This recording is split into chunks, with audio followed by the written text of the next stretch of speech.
Singapore, as manufacturing continued with its strong showing, Singapore's economy got a further lift in the first quarter from an improvement in the services sector, fueling further certainty of broadening growth beyond trade-related industries. Data from the Ministry of Trade and Industry, MTI, released earlier on Thursday, May 24, showed the economy logging a better-than-expected 4.4% growth over the January to March period. The manufacturing sector remained the key growth driver, extending its expansion streak with year-on-year growth of 9.8%. But the icing on the cake came in the form of a pickup in the services-producing industries, which grew 4.1% year-on-year, up from 3.5% in the fourth quarter of 2017. All services segments expanded during the first 3 months of 2018, with the finance and insurance segment as the star performer as growth quickened to 9.1% from 6.3%.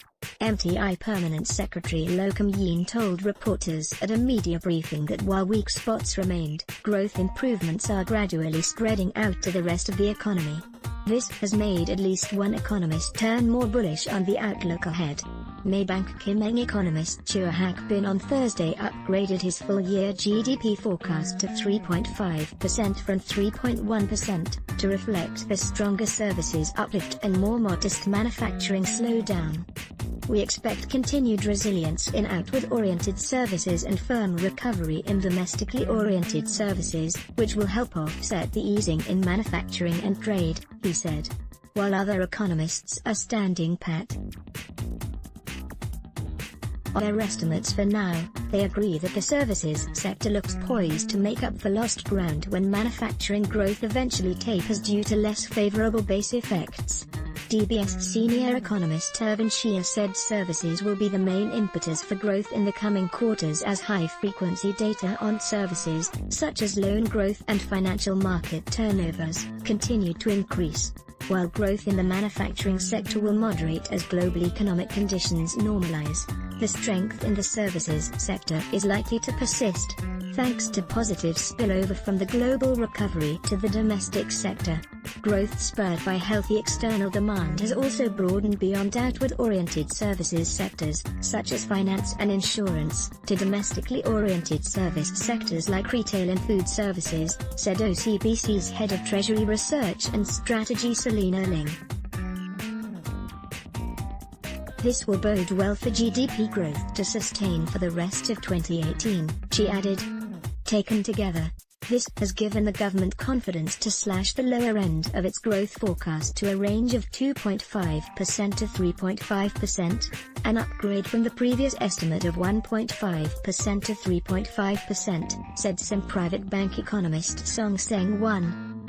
It's been so far so good this year, and that has given them confidence to, at least, cut out a low-growth scenario.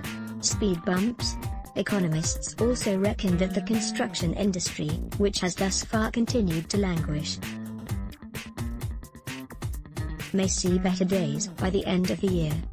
The ongoing collective sale fever and broad-based pickup in the residential property segment will be driving factors, said Mr. Shea, who added that the turnaround in the quarter-on-quarter seasonally adjusted growth figure after 4 consecutive quarters of contraction is a clear sign that the worst is over.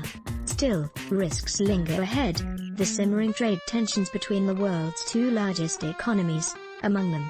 Despite selective imposition of tariffs on steel and aluminium, there hasn't been a significant impact because these make up only a small proportion of global trade. Besides, so far it's just been talk, said Mr. Song.